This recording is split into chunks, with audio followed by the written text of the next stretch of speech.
Broadcasting from Cincinnati, you're listening to the Ringside Reporter podcast. All the news from the world of boxing right here. Well, I'm talking to you the way I want to talk to you. Now, here's your host, Eric Lorda.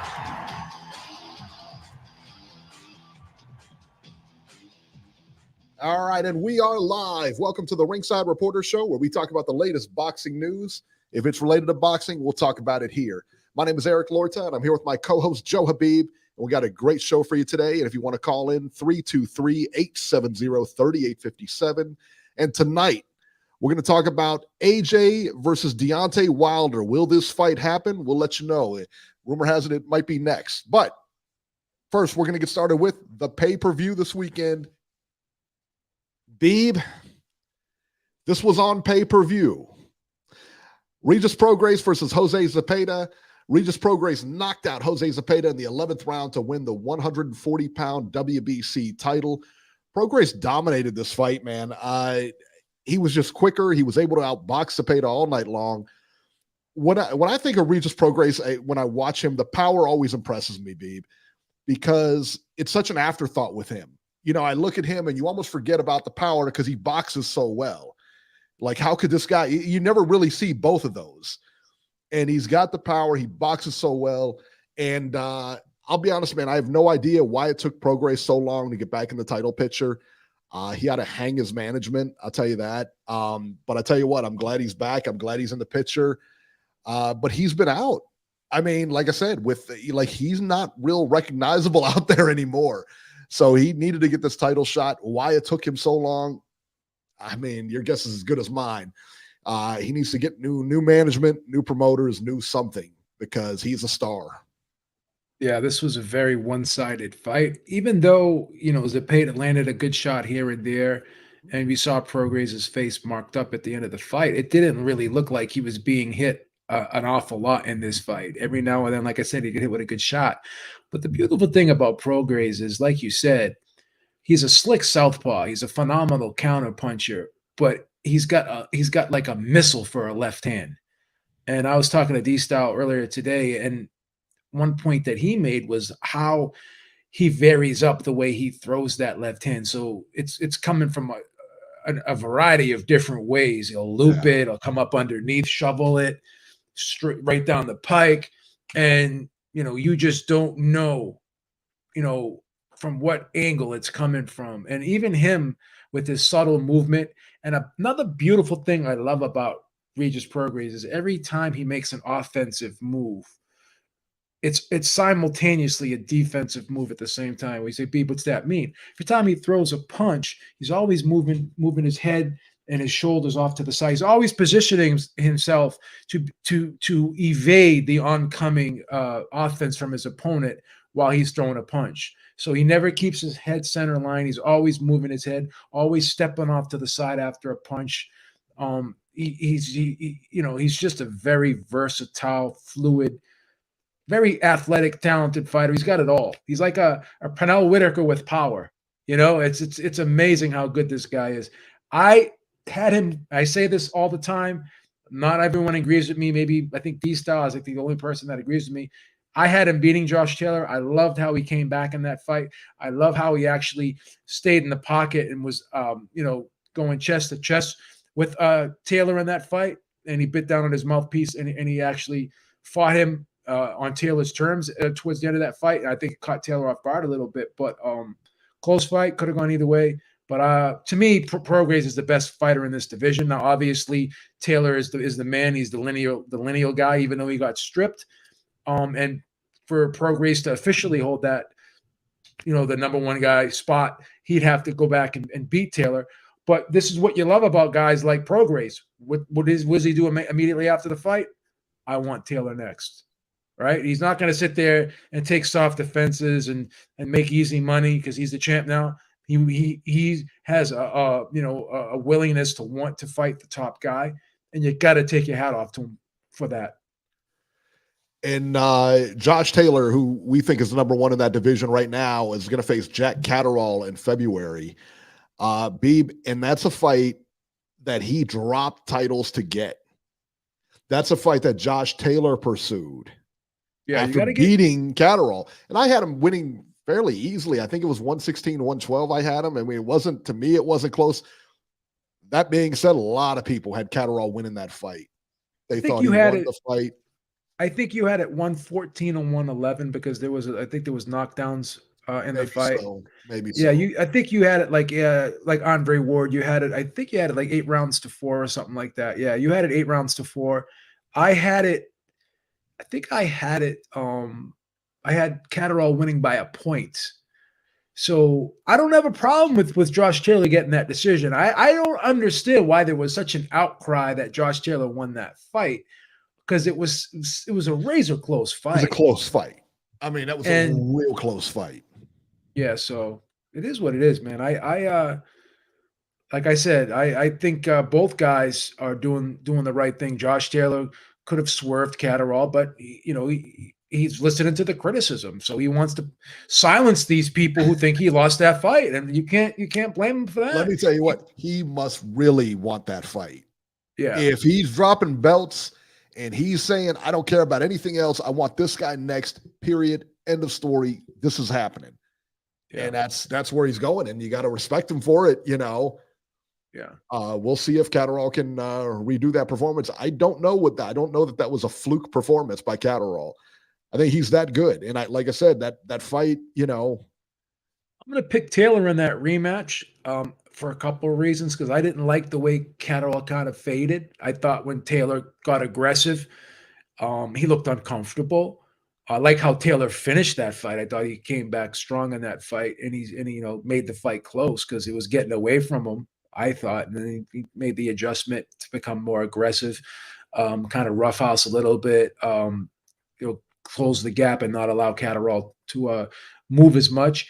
And I think because that fight was so close, and I do think that with all due respect, I don't want to take anything away from Catterall. I do think Taylor was a bit off that night. I think he could do better.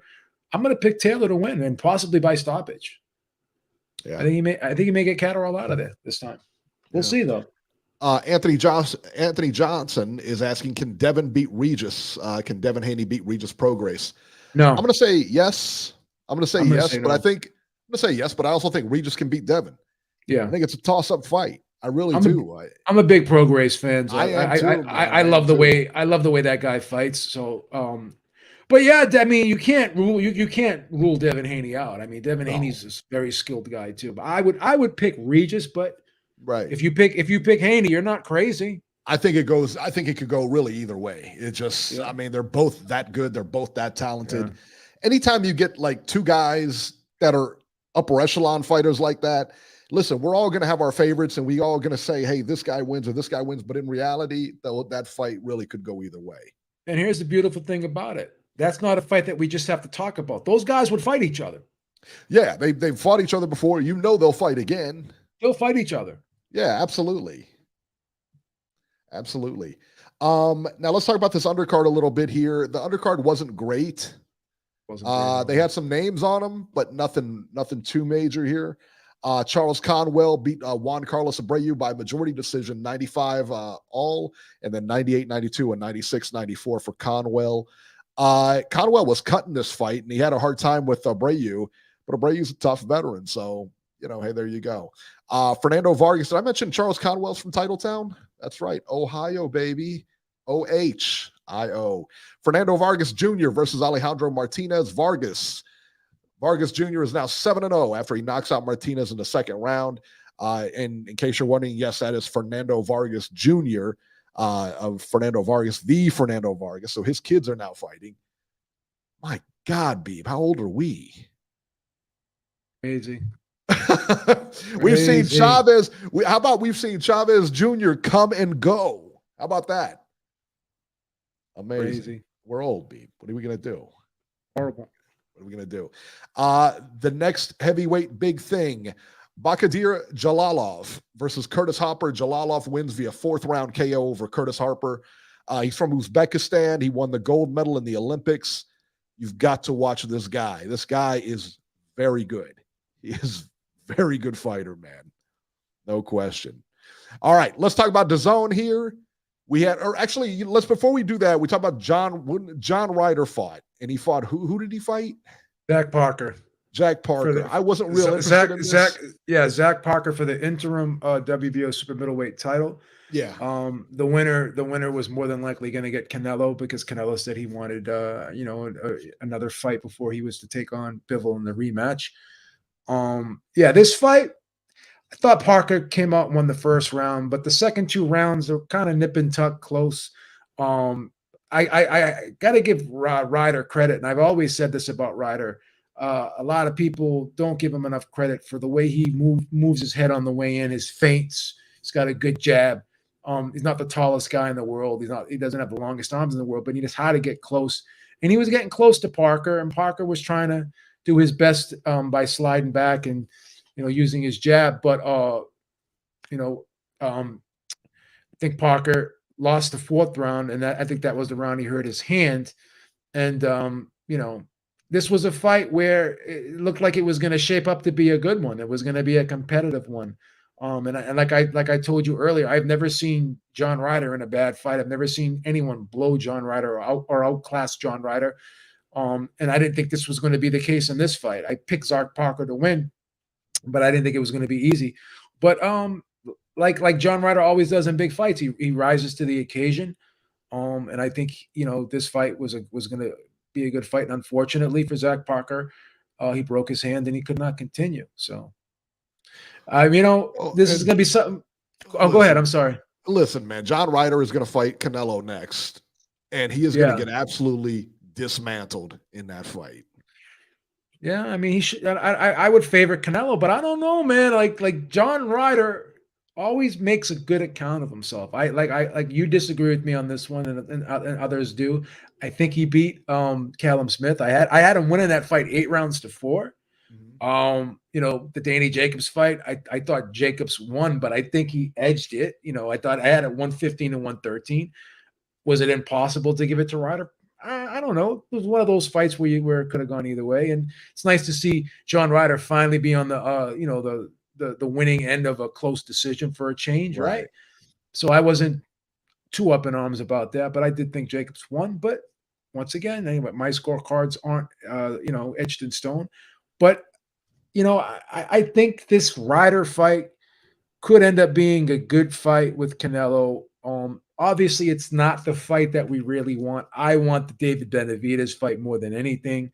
The Bivol fight. The Bivol fight. I don't think it's needed, to be honest with you.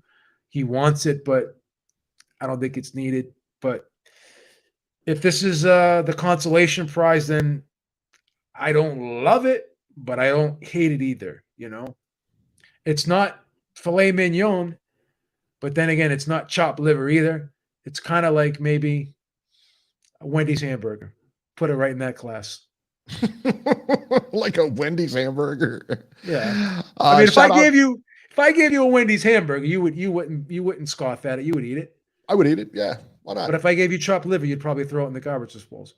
I like liver. I don't know. Put gravy on it. It's good. Stop being a contrarian. Shout out to Manny Gatillo, member for 31 months, premium member. Shout out, baby. He says, "How about them Buckeyes? Oh, they choked. Oh, they blow." All right. Yes, they lost. They lost big too, man. They lost big to Michigan. Michigan put it on them this year. Crazy. It was the second year in a row they did that, man. They go in there big, like number 2 team in the nation, go in there and lay an egg. What are you guys doing? Crazy. UC's out of the title picture. Like, man. The only people in it, the Bengals, son. That's right. Another win today, heading back to the Super Bowl. The Bengals. Oh, Maestro getting on the bandwagon. How about the Wolverines? I used to live in Detroit, so I don't get. Hey, I like the Wolverines too. They're not bad. There you go. All right. So let's see here. Dillian Whyte. Let's get to this fight. Dillian Whyte versus Jermaine Franklin. Dillian Whyte wins a majority decision over Jermaine Franklin, 114-114, overruled 116-112 twice for Dillian Whyte. With the win, Whyte moves toward another showdown with Anthony Joshua in a fight that absolutely nobody wants to see. Beeb? Well, Jermaine Franklin was complaining after the fight. He thought he won the fight clear. I had it a draw. I had it, but here's the thing, man. Dillian Whyte did not look great in this fight. I'll be honest with you. But you can't lose the last 3 rounds in your opponent's backyard. Doesn't work that way. You can't think that it's an automatic win for you.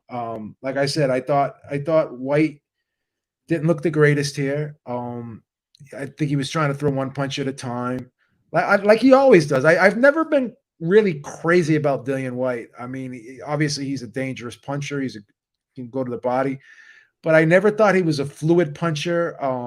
I thought he loaded up and telegraphed. I think he loads up and telegraphs a lot of his shots. He was having problems with the head movement of Franklin.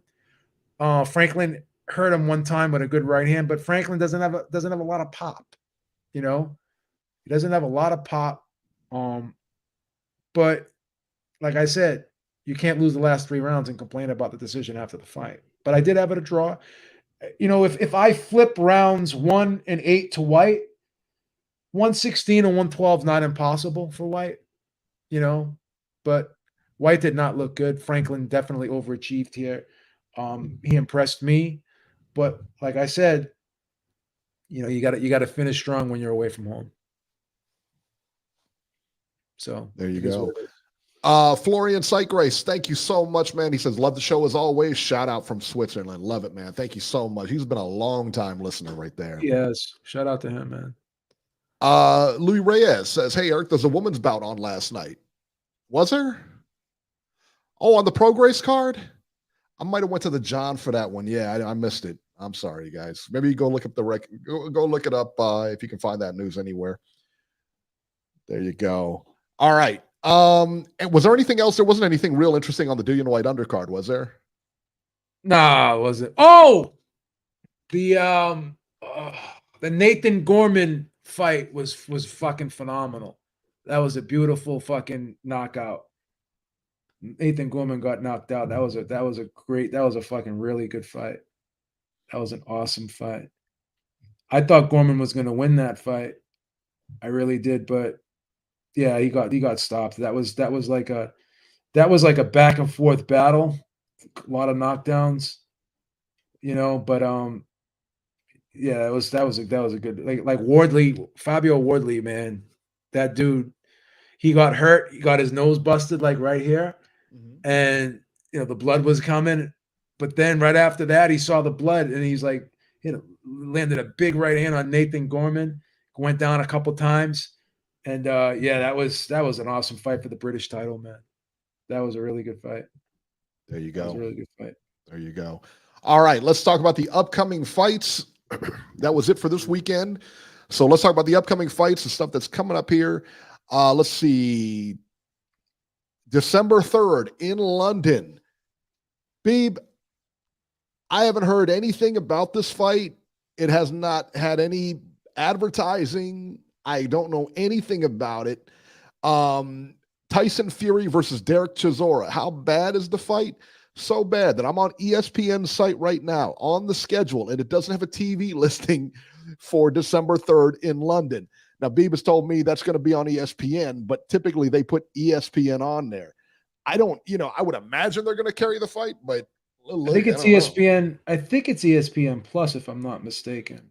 I got to double. Let me see if I can double check the schedule. Yeah, I mean, actually, on the schedule, the TV says TBA on it, but I'm guessing it's going to be on ESPN or ESPN Plus, but it's actually not official yet. Yeah. It's not official where it's going to be. Right. And I imagine, like I said, I imagine somebody's going to pick it up, but yeah. So Tyson Fury versus Derek Chisora, 12 rounds for Fury's lineal and WBC heavyweight title. This is the 3rd time they fought. And in case you're wondering, Tyson Fury won both of them. The second one by knockout. Wasn't by knockout the second one? Did he knock him out the second one? Stopped him in the second one, yes. And the first one was like 116, 112-ish. So what unanswered questions do we have in this third fight here? None. Well, he's doing Derek Chisora a solid, giving him a payday, man. That's about all he's doing. I'll tell you what, because that fight is like the drizzling you-know-what. Nobody wants to see that fight. Nobody wants to see it. No one's excited for it, and there's no buzz for it. So On the undercard, Daniel Dubois. Isn't that the guy who quit against Joe Joyce? Stop Isn't saying that that, him? please. Stop saying that. Come on. I'm just saying, I don't remember who he is. So I've got it like, hey, who is he? He's a WBA regular heavyweight champion. He's the one that quit against Joe Joyce, right? Is that we're thinking the same dude? He was the guy that made you take the pie in the face that day. And The guy who quit. Yes, now I remember. And you've never forgiven him since. That's who that guy is. Yes. He's fighting Kevin Lorena, 12 rounds for Dubois' WBA regular heavyweight title. Ivan Mendy versus Dennis Baranchek, 12 rounds lightweights. And that's about it. I don't mind. I'll tell you what, I don't mind the undercard. I don't mind Daniel Dubois, and I don't mind Ivan Mendy and Dennis Baranchik. I don't mind it. It's okay. That's not horrible. Yeah, I wouldn't pay for it. But yeah, if it's free, I'll check it out. December 3rd, on DAZN from Glendale, Arizona, Beeb. The big one, Juan Francisco Estrada versus Roman Chocolatito Gonzalez, 12 rounds for Estrada's WBC franchise title. I didn't think you could put franchise titles on there, on the line, but apparently the WBC just lets everybody, it's like the Wild West of the boxing world. They changed that.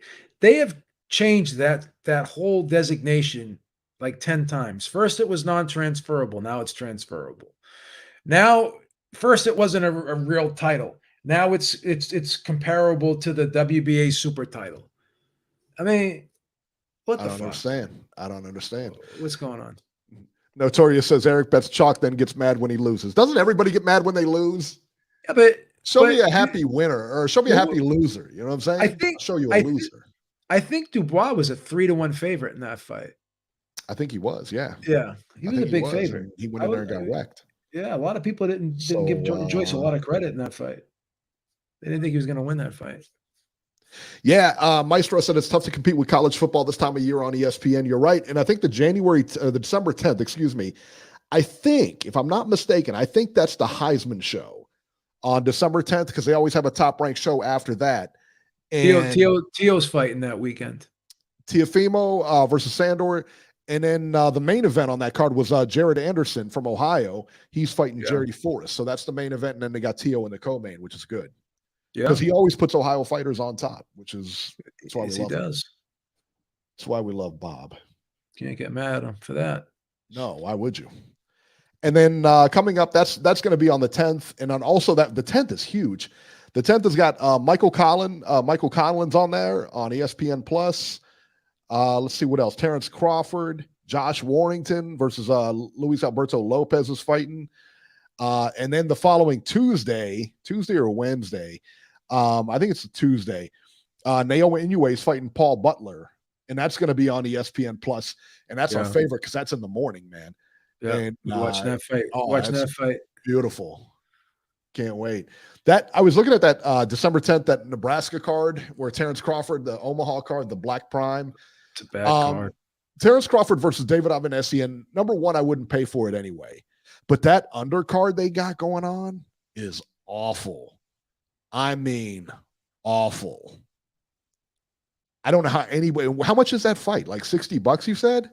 I think so. I mean, I don't know, man. I don't know. Like that fight last night, like I told you, Prograis and Zepeda. It was on ESPN the next day. You know? Was it really? Yeah. And then everyone was like, everyone was streaming that fight. No one bought that fight. You know what I mean? So I don't know how they can continue to put these fights. I know they can't get dates for some of them, but how could no one have bought that? Like, how could no one wanted to broadcast that Zepeda Prograis fight yesterday? Like, how could they not? Why would that not be on ESPN? Why would it not be like a ESPN or someplace? I just don't get it, bro.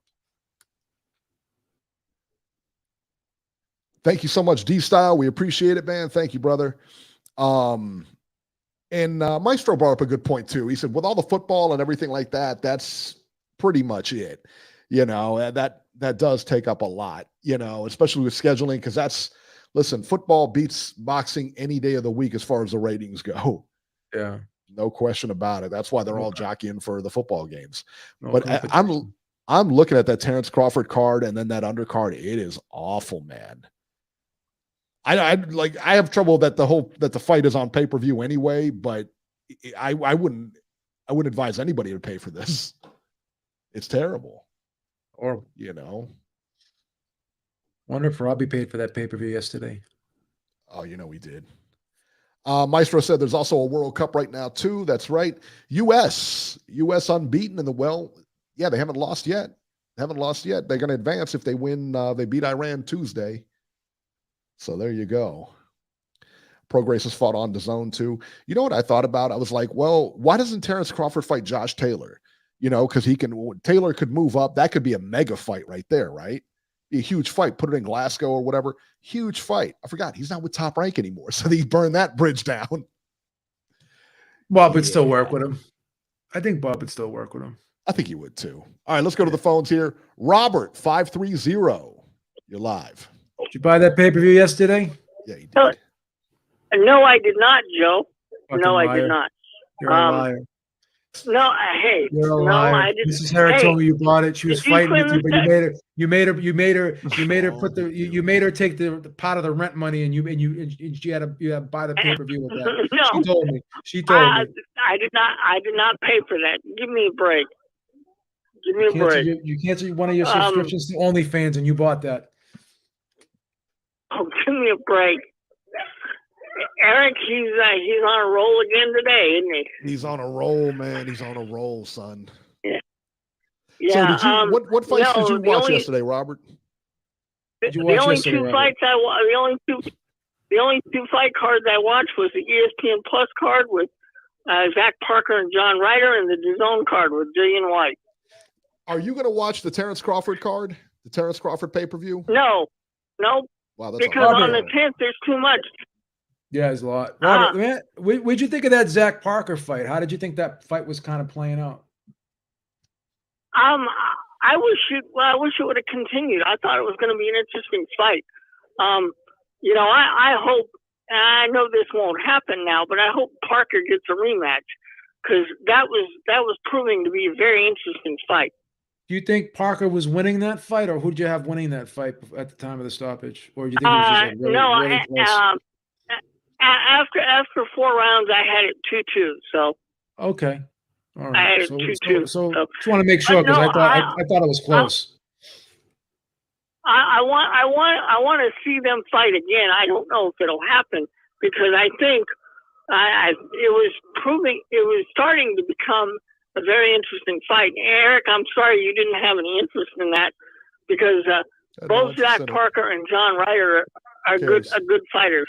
Yeah, well, it doesn't matter because he's going to get run over by Canelo. So there you go. Why do you care what Eric likes, Robert? Worry about what you like. Don't worry about what Eric likes. Worry about what you like.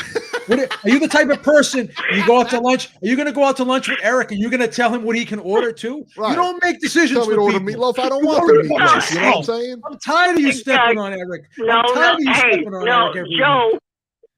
That's my partner. You don't disrespect my partner like that. That's right. Joe, give me a break. I'm giving Eric a bad time. That's all.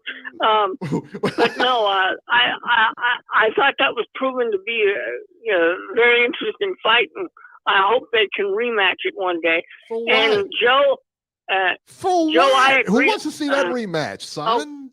Come on. Nobody wants to see that. Give me a break. Nobody wants to see that. Joe, I happen to agree with you. I also scored the Dillian Whyte fight a draw, and Dillian Whyte did not look good yesterday. Had he been in there with a decent heavyweight that knew how to take advantage of situations, I think Dillian Whyte could have lost yesterday. Robbie, stop copy and pasting my scorecard. Did you really score at a draw? Yes, I did. Hey, you and I watched the Daniel Jacobs John Ryder fight. We came up with the same score, and we weren't watching it together. You even commented on that when every round after that fight, I was texting you my score. I think you copy and pasted it. No, I don't copy and paste people's scorecards. I do my own. Okay.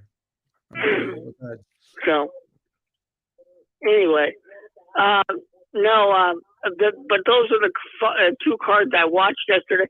And Regis Prograis, he's with Probellum, and Probellum does not have a TV deal in the U.S. That's one of the reasons why. That's one of the reasons why this fight was put on Fight TV pay-per-view. Well, then why would you sign with them? Then why would you sign with them? Why would you do that? I don't know. How in the world could he not get a deal with Top Rank or fucking anybody in the like Golden Boy or Top or fucking even Eddie Hearn? I don't know. How could no one sign this guy? How does that happen? I don't know. And Regis Prograis is a very good fighter. It's a shame that he's with a promoter that apparently nobody wants to deal with. And then before that, he was with Lou DiBella, another guy, with all due respect, who doesn't have a TV deal.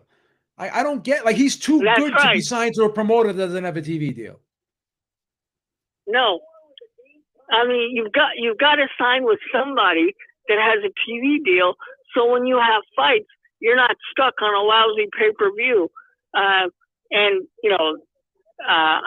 obviously Prograis won from what you guys said, but that had the potential to be a good fight, and I guess it didn't turn out to be a good fight because Regis is very good, but it's just a shame that he didn't get more exposure on a normal outlet for boxing. Robert, why didn't you go on YouTube and watch it? Like, why didn't you go on your iPhone and search for the fight, and you could have watched it afterwards? Allegedly. I could have, but I had other things I had to do, but I hadn't had a chance you're to the look social, it up yet. like you're the social butterfly. Your calendar's always filled to the rim. Cut it out. Mrs. Herrick told me you were lying around the house all day today, eating donuts with whipped cream on them. Stop lying. Whipped cream on them. Okay, Eric. I'm out of here. He's out of control today. He is out of control. This I'll see you guys later. Out of control. All right, Robert. Thank you for calling in. B, what's the matter with you? Running guest off. What's the matter with you? Guy's a fraud. He said Robbie had to watch Michelle Joy Phelps on OnlyFans, putting out videos. I don't know. Is she putting out videos on OnlyFans? I don't know what she's doing, man. I am not subscribing to that. That's not something I want to look at. No, I mean, I don't know. She's all right, but I'm not going to pay for her. You know what I'm saying? I wouldn't pay for her. I don't know. I'm not feeling it, bro. Yeah. It's that laugh that kills it. Imagine her during. I don't want to say it. No, you look at you going there. What's the matter with you? That laugh. What's the matter with you? Why would she laugh? Why would she laugh at you if you were in bed with her? I guess when you come. I guess when she sees it, you crack up. Every 3 seconds, she's laughing. It's a disorder. It has nothing to do with has nothing to do with the beef. Don't even go there. I'm just saying. I'm just asking questions. You know what I mean? Please. Just asking questions. Speaking of Beeb, speaking of the OnlyFans, I got another guy. Listen, because this is how Titletown runs things, baby. Adrian Broner. You guys missed him. Our train wreck of the week is back. Adrian Broner apparently has to stop doing OnlyFans in lieu of the pay-per-view deal with Black Prime. So apparently Broner has been showing videos of himself and maybe others involved in sexual activity on his OnlyFans channel. He charges $50 a month. So in short, he's been doing porn to make ends meet. Just when I think that this guy, Beeb, you got to help me with this, man, because just when I think this guy couldn't get any dumber, just when I think this guy just couldn't make any more bad decisions, he surprises me and completely redeems himself with this. This is awesome, Beeb. This is awesome. He was doing porn to make ends meet. But all of a sudden, Black Prime, I guess apparently they got a conscience now. So he signed a 4-fight deal. He's got to lay off the porn until after those 4 fights, and then he can go back. Beeb, what are your thoughts on this? Titletown, son. I mean, here's the thing, man. you know, anytime someone does something for fast cash, there's always long-term consequences, right? Like what? These girls and all these people that are on OnlyFans, right? And they think they're doing something great. You're just you're just not going to be respected. Whether people are going to see you, they're going to laugh at you. You know, there anytime you do something like that, you're just not going to be respected. And for a guy to do that, it's even worse, man. That's really short-sighted, Beeb. I think number It's one, I even think that's worse. really short-sighted. I think that's really I short-sighted. mean, you wanna make money, right? And you wanna make that quick cash, but you're always gonna look at these porn stars 10 years later after they get out of the business, or and Like that Carrera chick. they all regret it. They all regret it because then you try to do something else, and people will remember what you did before, and your past never goes away, never goes away. So your kids are gonna go on the internet one day and they're gonna see daddy on the internet having sex with all these girls and stuff. That's not is that what you want your kids to be? Your kids to see that? You want your kids gonna be proud of you for that? Some people have to make a living, Beeb. It's great that you could just run over Adrian Broner for his choices in life. But yeah, okay. Why, how do you begrudge a man? Isn't that what you said? I don't ever knock a guy's hustle. Wasn't that what you said? I believe it was. You can't always listen to everything I say. I said, I'm like the Bible. You can't take me literally. Yeah. All right. Michael O'Brien. This is his question, not mine. Michael O'Brien wants to know, is Beeb going to do OnlyFans? Never. Why he wants to know that, I don't know. But Never. Never? Never. Never? Never, ever, ever. What is that girl you like, Tina Carrera or Asia Carrera, or what was Asia her name? Carrera. Yeah. That's that 80s porn chick or whatever. 90s. Come on. So I think she was probably 80s. She was. She looks like she was in the 80s, son. Come on. And I'm just saying, So if she offered you, if she says, you know what, I want to make a movie with the right person, and Joe, I think you're that right person. This is your dream girl now. No, I would never do it, man. You would never do it. What if she says we just have to tape it, but it'll never see the light of day? Can't trust any girl that says that. Wow. So you wouldn't even trust her? Wow, Never. That's rough. Never. Wow. Would never do it. Can't ever do it. JC says watching Mexican weather chicks is better than OnlyFans. Tell you what, he's not wrong. Those Mexican weather girls on the Mexican stations, maron. Why am I going to subscribe to an OnlyFans account when I could just go on xvideos.com? I don't know. You know what I mean? I don't know. I mean, is there anybody worthwhile on there? I mean, that you have to pay for? I mean, I don't know what I would, I couldn't imagine going to OnlyFans and paying. Are you on Snapchat? Yeah. There's girls that will sit there, right? And they will send you like links of themselves. Like they'll give you like little video snippets and show like of them like with bikinis on, or they'll all this stuff. And all they do all day is try to get guys to subscribe to their OnlyFans, bro.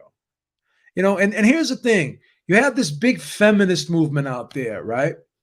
Oh, all men do is objectify women, blah, blah. They do it to themselves. They do it to themselves. Go on these girls' Instagrams. The views of Joe Habib are his own, not necessarily do not reflect the opinions of Ringside Reporter. How do they expect men to respect them? Now, again, you're getting the attention that you want. That's fine. What's the matter with you? But you're never going to be respected. That's the way it is. You'll only be used for recreational use only. Oh, come on. You're never going to get wifed up. Stop wifed up. You're never going to get wifed up. No one's going to put a ring on your finger. Right? And you're always going to be one of many. You're never going to be that one. And girls want to be that one. I said that to Lisa a couple of weeks ago. I was like, that's why I wifed you. And turns out it's not the compliment you think it would be, you know? So there you go. There's an old saying, a good key can open many locks, but a lock that can be opened by any key is not a good lock. Remember that. You're blowing my mind here. No one wants a girl that's been run through. That is very crass. Extremely crass. What's the matter with you? That's right. Yeah, the top G. The Andrew top G. Beeb Tate. The top G. The top G. T-Style says these views don't necessarily reflect the views of the round table either. Yes, they do. I've talked to the producer on the round table. He shares my views. All right. Zolani Tete is facing Beeb a 4-year ban. He tested positive for a substance on the banned list. The problem is nobody knows what that substance is yet.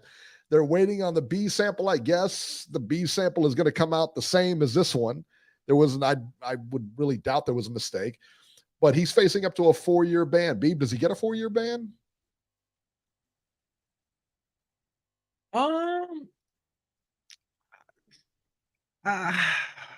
No, I don't think he gets a 4-year ban, and I'll tell you why. Because of what's going on with Connor Ben, how they're handling that one with such kid gloves. Yeah. So they can't turn around and give this guy the maximum when there's like. I think what they'll do is they'll probably suspend him pending an investigation, but I'm going to say no. I just don't think they're going to 4 years. He's not. I don't think he's going to get 4 years. And what was the question you asked me? Why did Connor Ben? You know what's going on with him as far as why did everyone blow that? Like you heard that story for like 6 weeks, almost 2 months. You know, no one's talking about this. Who knows who Zolani Tete, aside from us? Who knows who Zolani Tete is? I mean, realistically, aside from hardcore boxing fans, who knows? Nobody. So nobody cares. You know what I mean? And that's the thing. I hate to, you know, I don't want to demean the guy, but yeah, I mean, it's not well. It is what it is, man. I mean, who's it? They had Jerwin Anacahas, I think it was, when he was first had the title or whatever. He was fighting in the Philippines in high schools. He was fighting. This is the world champion, son, fighting in a high school, right? It's like backyard wrestling. Yeah, you know, like, man, come on, man. All right. So this just came across. This is actually from World Boxing News. Deontay Wilder's manager, Shelly Finkel, has declared that Wilder now wants the Anthony Joshua fight next. He said, we have the WBC final eliminator with Andy Ruiz, but we want the Joshua fight. Deontay wants that fight next. Let's make a deal and do the fight. He also went on to say that he says he doesn't want to warm up before that because if he warms up against Dillian Whyte and it doesn't look good, then that fight may not be the greatest fight. Let me tell you what, Deontay Wilder has now called Anthony Joshua out, but I'll tell you, here's the deal, man. He's not fighting him next. There's no way. Listen, if Joshua wouldn't fight Tyson Fury next, what makes you think he's going to go and fight Wilder next? He ain't taking that fight. They need to give him a confidence builder fight. They said he would take that fight in England. He would take that fight in the Middle East, wherever he wants to fight. I view it kind of like almost like a cash out for Wilder or Joshua. Because if either one of if Wilder loses it, he's going to be gone. You know what I mean? He's not coming back from that. I still think that fight could be monetarily the biggest fight in the heavyweight division. I think it's possible. Fight. I think it's bigger than Usyk. I think it's bigger than Usyk. I think it's bigger than Fury Usyk, and I really do. Yeah, because Deontay Wilder is gotten some popularity here in America. He's very well known in the UK, and Joshua, speaks for himself, right? Yeah. So you have two big names, whereas with all due respect to Usyk, he's not really well known. He's not a household name. He's not a crossover star. Deontay Wilder, with those 3 fights with Fury, became a crossover star. He really did. And especially after that third fight, like a lot of people were very impressed with that fight. even though he didn't win, the way he went out on his shield like that, that's the biggest money fight in the heavyweight division. And here's the thing, man. Yeah, I can't argue with that. Like you just said, is it a cash out fight? Maybe, but here's the thing. What if either one of these guys loses in the interim while they're waiting to fight each other? Because I mean, I feel comfortable in saying that Joshua would probably beat Dillian Whyte. But what if Dillian Whyte lands something big and gets him out of there? I mean, it's not impossible that he can't land a big shot. So why not fight Wilder, which you're also could land a big shot, but for substantially more money? It's just a no-brainer. But Eddie Hearn may be saying to himself, he's just coming off 2 losses. Maybe his confidence isn't there. Maybe we need to tune up first. It's very possible, though, we could get that fight. It's very possible we could get that. Again, you got to, if you put look what the numbers Wilder did with Fury. Yeah. I mean, again, when you put 2 guys together, it's not about what one guy does separately. There are rare fighters like Canelo and Joshua that can do decent numbers separately. But how long is that going to last? But when you put 2 guys together, this event is a huge event. Not just because of Joshua, it's because of Wilder too. Well, and King KO brought up a good point. He says, Wilder's not a star with 75,000 pay-per-view. I get you. I understand where you're coming from, but he is a star. That's number one. Number two is, like you said, very few people. Canelo, he can carry a card by himself. He's going to carry that John Ryder card by himself, Listen, if Floyd Mayweather was fighting today, he wouldn't be doing the same pay-per-view numbers he did when he was fighting. No. It's a different animal now because so many of these fights are on now pay-per-view, and then there's so many ways to watch them without watching them on pay-per-view. You know what I mean? You can stream them. There's a whole bunch of that stuff going on.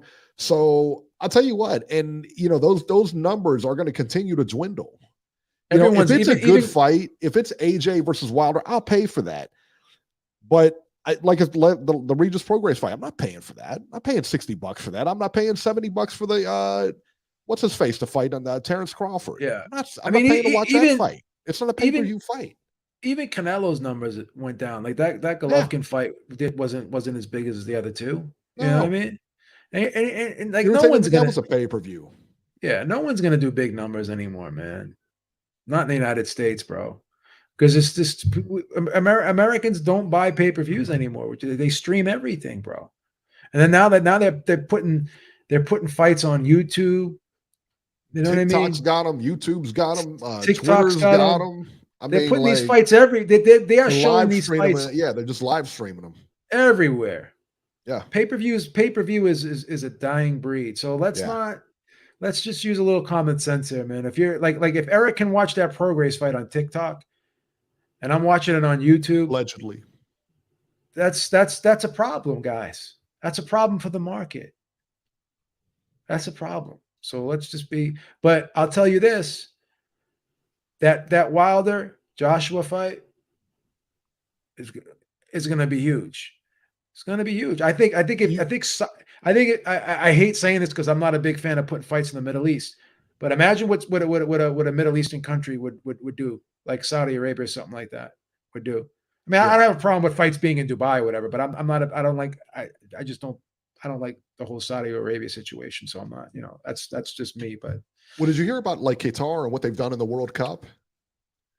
Yeah, with the I guess the rainbow flags and everything like that, they've been confiscating those. Like, what are you guys doing over there? Yeah. Then the alcohol thing, Budweiser sent all that beer over, all that advertising money, and now they can't drink over there. Yeah, it's crazy. Like, it's crazy. Wow, it's crazy. Man. But I mean, like Saudi would pay a shit ton of money for that fight. For sure they would. And I don't know. I'll tell you what, man, that's a good fight. That's a pay-per-view type fight. I would pay for that fight. Would you pay for that fight? Yeah. I'd totally pay for that fight. Yeah.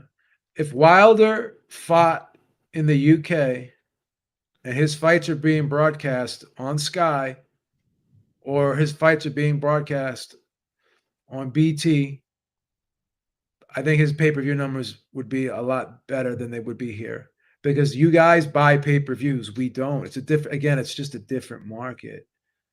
It's just a different market. But aren't the pay-per-views cheaper in England? Yeah, they're like $30.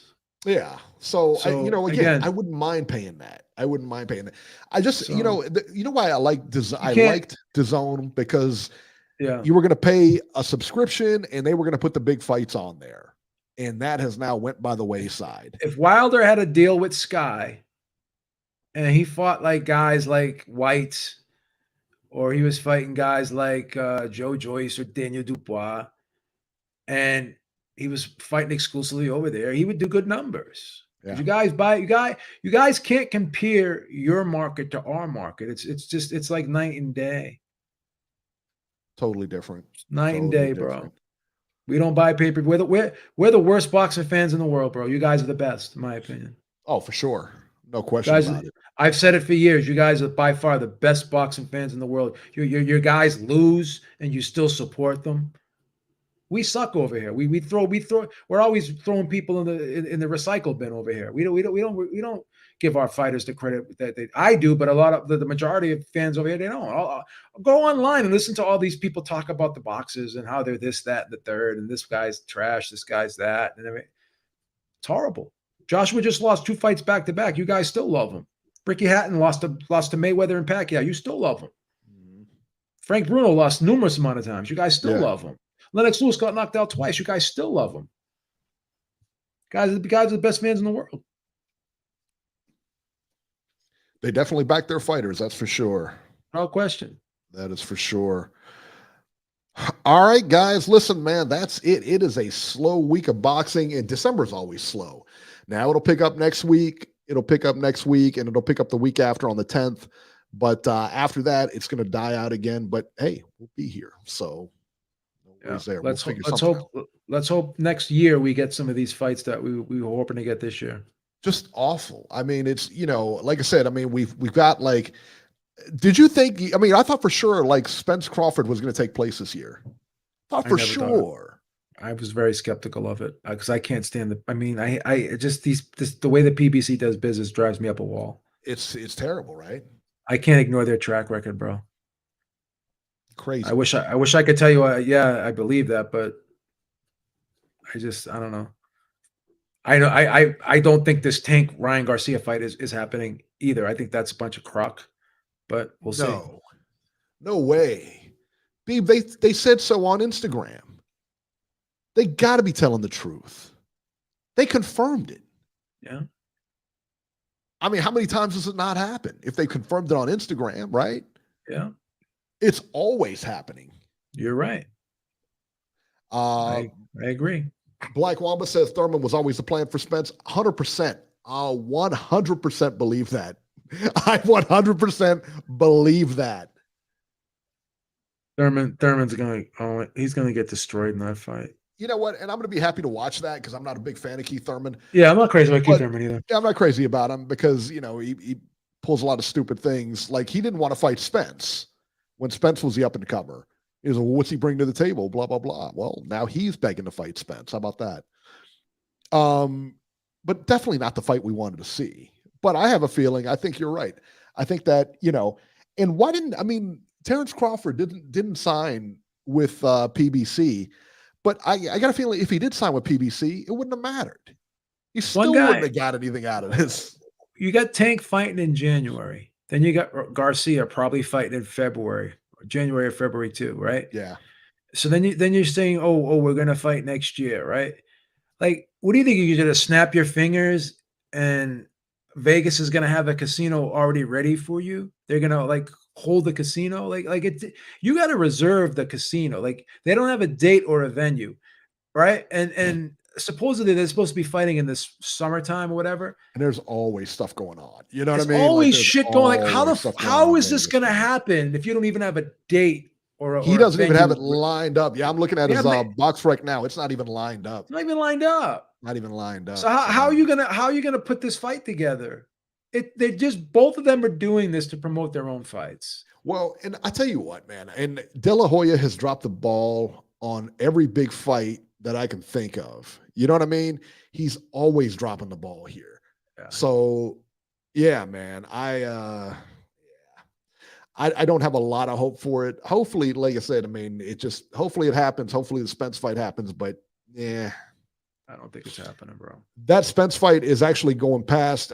You think it's going past its expiration date here? Look how old they are, man.